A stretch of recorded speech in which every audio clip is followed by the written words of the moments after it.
اچھا چودھری صاحب آپ یہ بتائیں کہ آپ آج کل پی ٹی آئی کی جو لیڈرشپ ہے ان کی طرف سے آپ کے اوپر پابندی لگائے گئے ہیں اسٹیٹمنٹ دینے کے حوالے سے، تو کیا آپ پارٹی کے ساتھ ابھی بھی آپ منسلک ہے یا نہیں ہے؟ ہم پی ٹی آئی میں جو موجودہ لیڈرشپ ہے ہم تو جانتے ہی نہیں کون، ہم تو عمران خان کو جانتے ہیں۔ عمران خان جو ہیں اپنا ان کے ساتھ ہیں، وہ جب ان سے ملاقات بھی ہوتی ہے ان سے اگلے دن بھی ہوگی، تو ہم تو خان صاحب کی ڈائریکشن پہ چلتے ہیں۔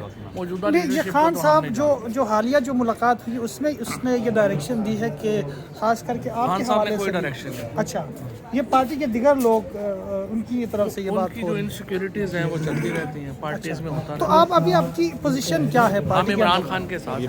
عمران خان پوزیشن آپ کے پاس ہے کوئی اس وقت پی ٹی آئی کی طرف سے؟ اچھا، تو عدالتوں کے حوالے سے آپ نے بات کی، آپ کے دور حکومت میں بھی جو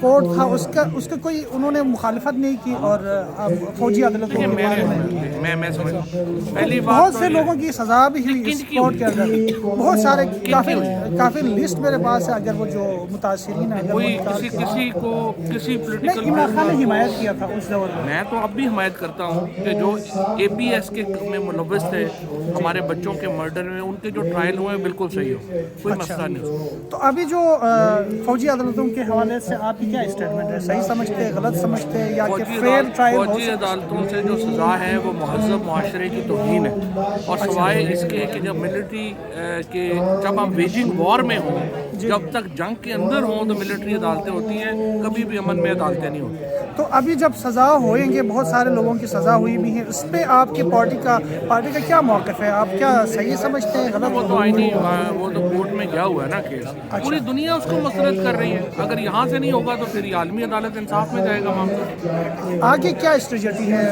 اس سارے سینیریو کو لے کر پی ٹی آئی کی طرف دیکھیں سے؟ ابھی ایک مذاکرات شروع ہوئے ہیں، بات چیت شروع ہوئی ہے، اچھا، امید کرنی چاہیے ٹمپریچر نیچے آئیں گے، اور میری خواہش ہے ٹمپریچر نیچے آئے، اور اگر ٹمپریچر نیچے نہیں آتا اور آگے بڑھتا ہے تو مزید تلخیاں بڑھیں گی۔ تو کیا یہ ایک انارو کا شکل جو کہ عمران خان مخالفت کرتا رہا اس طرح کہ ہم چوروں کے ساتھ نہیں بیٹھیں گے، تو کیا اب یہ چوروں کے ساتھ بیٹھنے والی بات یا انارو لینے والی بات نہیں ہے؟ مثال کے طور کے اوپر یہ کہنا کہ پاکستان میں آپ اگلے الیکشنز کی طرف بڑھے، پولیٹیکل پرزنرز کو رہا کیا جائے، یہ این آر او ہے۔ اچھا، صحیح، یہ پہلے بھی اس طرح کی مطالبات ہوتے رہے ہیں اور دیگر پارٹیوں کی طرف سے، لیکن اس وقت جو عمران خان کی حکومت تھی تو ان کا یہ کہنا تھا کہ ہم سے این آر او مانگ رہے ہیں، تو اس وقت بھی یہ کوئی مطالبہ تھا ہی اچھا، نہیں۔ مطالبہ اس وقت یہ تھا کہ جو پیناما کیس میں کنوکشنز ہوئی ہیں وہ ختم کر دیں، اس طرح کا کوئی مطالبہ عمران خان تو نہیں کر رہے۔ اچھا، چلے، بہت شکریہ چودھری صاحب۔